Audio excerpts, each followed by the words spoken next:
Bene data bakundwa b'umwami Yesu Kristo, mwese abakurikira izi nyigisho tubahaye ikaze mu biganiro bya Saveur Divine.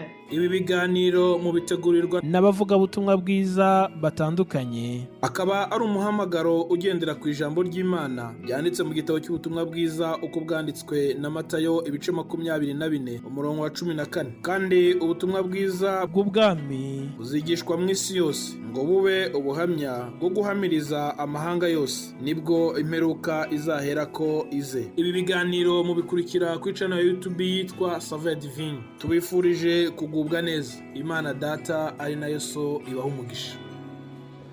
Bene data, tugiye kuganira ku ijambo ry'Imana rivuga irembo rigari.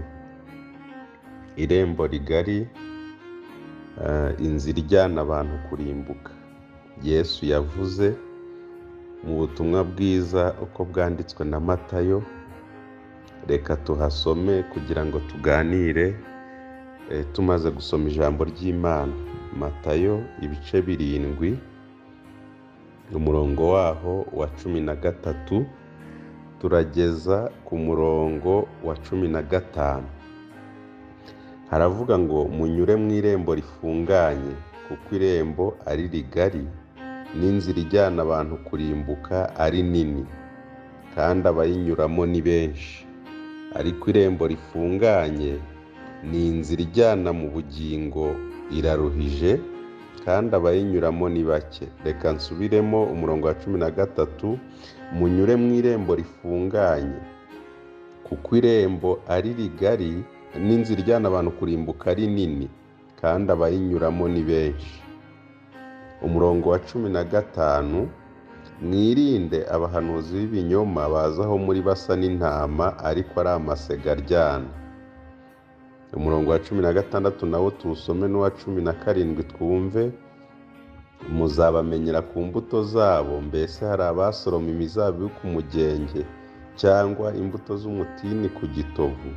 Niko igiti cyiza cyose cyera imbuto nziza, ariko igiti kibi cyera imbuto mbi. Mwakira ijambo ry'Imana. Tugiye kuganira kuri iri jambo irembo rigari. Irembo rigari rigereranywa n'inzira ijyana abantu kurimbuka. Kuki Yesu yavuze irembo rigari akavuga n'irembo rifunganye?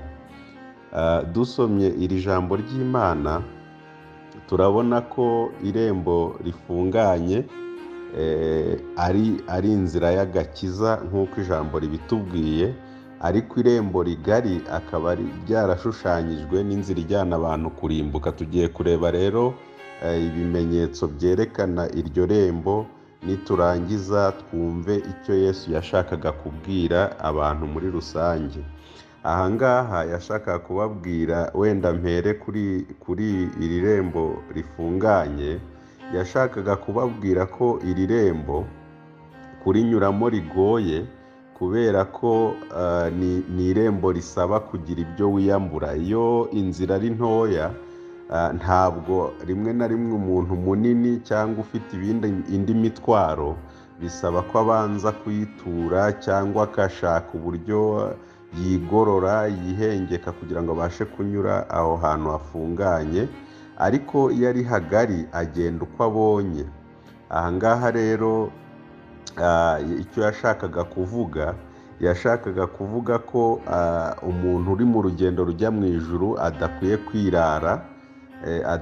kwirara.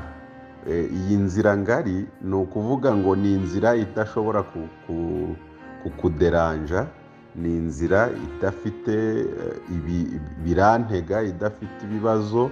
Ni inzira umuntu abyuka akagenda, yashaka akicara, ntabwo abandi babura aho banyura. Ikindi, ni inzira irimo abantu benshi, ku buryo rimwe na rimwe wumva utabasha kwitandukanya nabo ngo ugende wenyine. Muzarebe inzira iyo inyuramo abantu bake itera ubwoba. Icya kabiri, iyo nzira abenshi barayihunga. Abantu bihitiramo kugenda mu nzira nyabagendwa. Inzira nyabagendwa rero impamvu bayihitamo, icya mbere ni inzira idatera ubwoba, umuntu wese agenda yisanzuye icya kabiri ni inzira inyuramo abantu benshi ku buryo rimwe na rimwe ushobora kubona ariyo ikwiye kugendwamo. icya gatatu ni inzira itagira amategeko n'amabwiriza bivuga kuko waba umeze kose uyigenda. rero iyi nzira Yesu yayigereranyije n'inzira ijyana abantu kurimbuka. Impamvu yabigereranyije ni ukubera ko umuntu ujya kurimbuka akenshi ikimenyetso cya mbere ni uko ataba ashaka ibimubyiga, ntaba ashaka abantu bagendana bamukoraho. Akenshi akunda kumva atangiye kuba nyamwigendaho, akunda kumva atangiye kugenda asa n'abandi, agenda nk'uko abandi bagenda kandi areba ibyo abandi bakora nawe akaba ari ibyo akora. Bibiliya rero igereranya inzira ijya mu ijuru.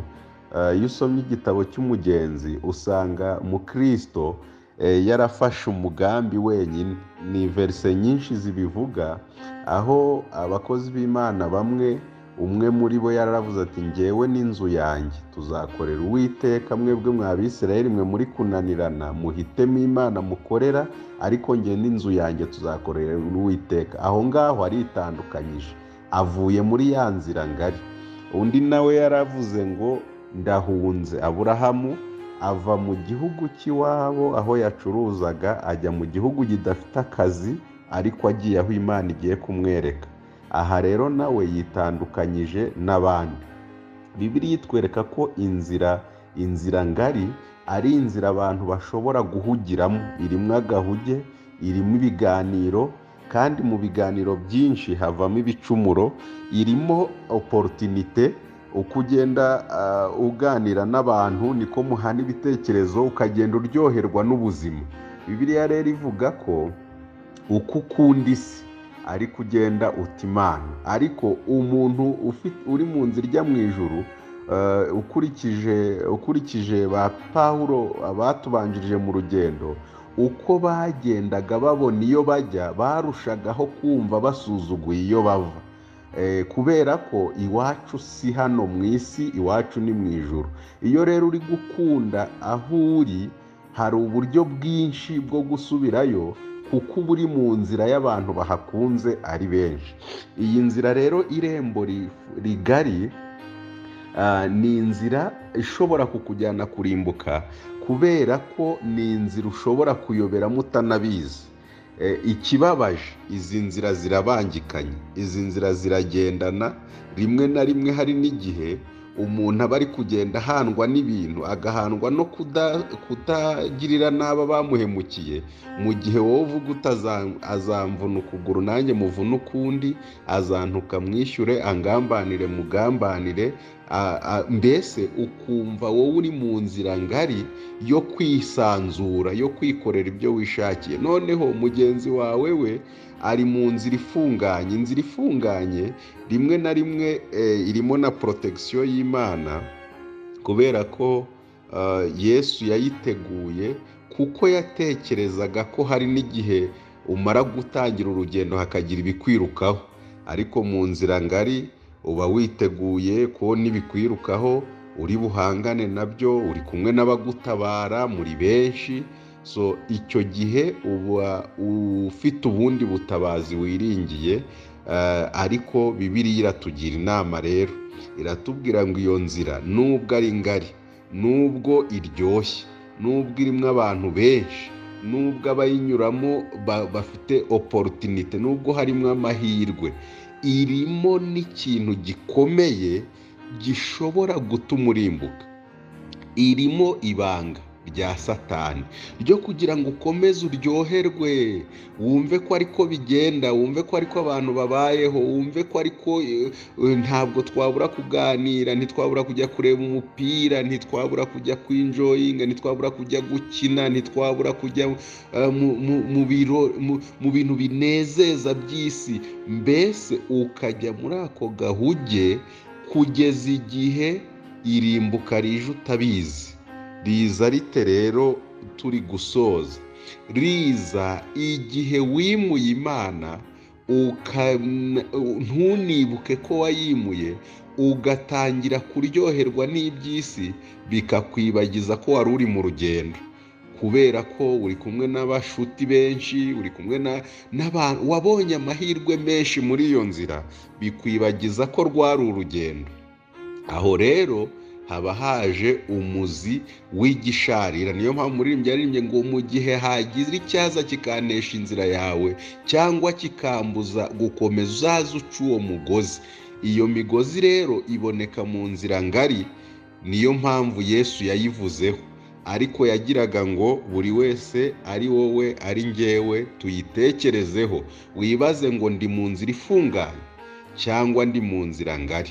Nusanga uri mu nzira ngari, muri ibyo bimenyetso navuze n'ibindi uzasoma muri iyi Bibiliya yera, uzamenye ko iyo nzira ishobora kugera ahantu hatari heza. Nicyo kintu nashaka kubasangiza bene data, kugira ngo mube maso, mwirinde mutazayobera muri iyo nzira, ahubwo tujye mu nzira ifunganye, kuko nicyo cyerekezo Yesu yaduhaye. Imana ibahe umugisha. Turagushimye Imana kubwira ijambo, uriherekeresha imbaraga zawe ku baryumva, mu izina rya Yesu Kristo umwami wacu, amen.